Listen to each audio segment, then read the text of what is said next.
So the next sorting algorithm, we will talk about another logN sorting algorithm. That's the MergeSort.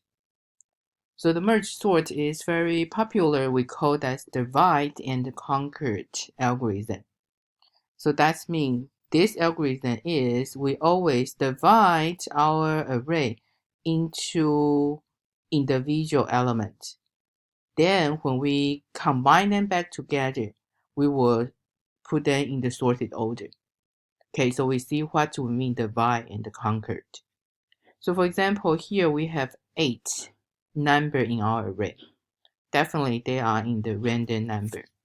So you will see here when we say the divide, that just means, you see I divide into half, I divide into half, I divide into half, until you see each group, they are only 1 and 1. So after you split you always split your array into 2. So into 2. So into 2. Until after you into 2, each subarray, there are 1 element. So that's we finish the divide. So after we only have 1 element, right? So then when we combine them back together, so that's why after you split that, so then we need to have a temporary, another array. So this array we do what? We're using the original array we check. Since we have these 2 elements, right? So which one is smaller, I come here. So which one is smaller, I put at the beginning. So then once one subarray is finished, so then the rest of the array will be moved to here. So that's why you will see here is when after you divide into individual subarray, so when they merge together, they are always in the sorted order in each subarray. So you see when they only have 1 element, definitely they are in sorted order, right? Because they are 1, they are 1. They have no one to compare, they are in the sorted order. But when we try to combine it into a merge array, we always start from the index 0. Then we'll check. So here for your subarray, we say that's a J. So that index is I and J. So you see this I and J, they both equal start from 0. So if this value is greater than the other one, so I copy over this value first to the K. Okay. So then once if you have 1 array, they finish. So then I just need to move the rest of that to the K. So that's why you see here, when I combine these two, they are in the sorted order. So 5 and 4, 4 is smaller, right? So I move to here. So then the rest of come here. So 1 is smaller than 8, so 1 here, so 8 here. So then 6 and 7. So that's why you will see every time when I merge each subarray, they are in the sorted order. So since they are in the sorted order, right?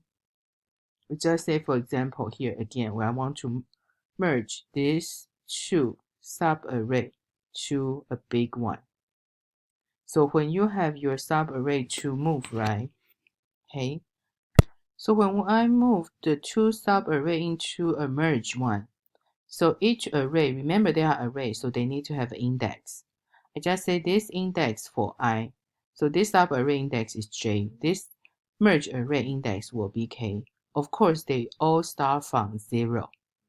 So then you compare the 2 and the 4 because they are I and J equal to 0, right? So each subarray, which value is smaller? So then I assign to the K, so index K. So then after you done, right? So then you increment. If I move to here, right? So then you just, after you assign the subarray I equal to the K, so then your index will increment by 1. So then you continue to compare them. So then this one is smaller, so I come here. So again, after you assign the J1, J2 the location from K, so then you will have the J increment, so they go to the next one. So I check 5 and 9, okay, 5 is smaller, so I come here. So once you have one subarray finished, then the other array, if they didn't finish, I just need to copy over the rest of here. So that's why they are in the sorted order. So the same thing for this one. You see 1 and 6, 1 is smaller, I come here. So after I increment, I compare 6 and 8. So 6 is smaller, so I increment, becomes 7. 7 and 8, 7 is smaller. So once one subarray is finished, the rest of the array just need to move to the merge array. But no matter what, you see all the time your merge array, they are already in the sorted order. So on the other hand, when we want to copy then the value to the merge array, we have less comparison. So after you understand, kind of makes sense, right? You divide, then you conquer. But what is our runtime? So our runtime actually is here. So this, because we divide into conquer. So that's why even every time I still need to visit each n. But I only need to do how many iterations? See, 1 time, 2 time, 3 time. So actually the level is log n iteration. Okay, so then how should we implement the merge sort? So here is our merge sort algorithm. So when you have your merge sort, you give me your array. So you give me the size. So one thing is we just want to show you. Actually, the divide operation is not really I divide the array. The divide operation actually just means you have how to using the index control to divide them into the small one. Okay, so divide actually we don't really have the split in action. That action actually just make each one I make them become the subgroup. So that's why here in our pseudocode, I show you need to be careful. You need to have 3 different parts. The first part actually from this red color, we are working on the divide operation. How to work on the divide operation? Yes, because you need to tell them each operation I start from each subarray size is 1. Then each iteration I just need to increment, actually not increment, actually I multiply by 2. From the beginning I consider only 1 element. So then 2 elements, then 4 elements, then add element. So actually this one actually just try to have your each iteration, what the size for each subarray. Good. So afterwards, so this one actually control how many iterations you will do. So that's why here is your logN time. So then when we do the each iteration, right? So that's why now we start from our conquer operation. So your conquer operation actually just need to divide that. So your I start from 0, I less than the size. So then here each I actually just beginning for each subarray. So we just see, for example, when delta equal to 1. So I equal to 2 times delta, you do 1 by 1. So what's that mean? That means here, after this one, you will see that's this.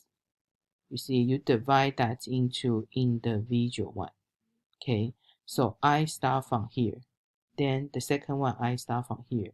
Then the second one, I start from here. Then I start from here. So this one, they make them have the first index for each group. Okay, so then afterward, right, so then you will start working on how to make them become the subgroup. Okay, so then you have your left. Your left equal to I. So this left, that's me, the beginning for my left subarray. So the right actually means the right subarray. So that's, you see, this one is the right array. This one is, sorry, this one is left array. This one is right array.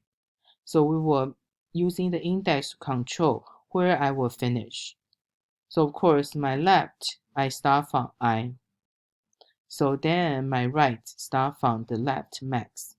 So actually the max just using this I to plus your delta, because delta means the size for your subarray. So after I have the boundary, right? So that's why here, when you do the merge, the comparison actually is here. This one is the merge operation. Okay, so each merge operation, we will have the loop. We will check while your left array, the left index is still less than the left maxima, or your right is less than the right maxima. So that's why you see that's the two subarray, their boundary. Good. So that's why you see here. So if you have that, like I say, if your left subarray finish, right? So we just need to move all our right array into our merge array. So then if the right makes the maxima, so I just copy over the left index value into my merge array. Otherwise, we compare. Okay, so if the right is smaller than the left, of course, I copy over the right index value to the merge array. Otherwise, I using the left index to the merge array. But each time you will see what they do. They increment by 1, no matter is the subarray or merge array. So afterward, you have this merge operation. This merge operation, we go over each element. However, each element, I only do how many times? So the conquer operation, how many times according to the n, is according to the logN, because we were using the delta size to control. So at the most, I only do the logN time. So that's why our runtime is n logN. The most important thing about the merge sort is before, when we have the heap sort, we didn't create additional array. We just using our original array to move the data. But the merge sort, you can see here, we're using the subarray value, right? But we copy over to the merge array. So that's why here, when you do your merge sort, they have to create the subarray.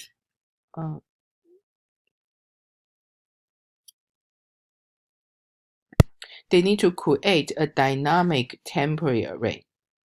So this temporary array for what? Because all the time when we try to do the merge, we copy over the value from the original array to the new array. So that's why here our merge sort, the runtime is n logN. But actually every iteration, they have a temp array to copy over the value. So that's why we can always reuse to move the value. Instead, we just swap. So on the other hand, merge sort, they have good runtime, but also they did use more memory space than the heap sort. So that's our second sort algorithm.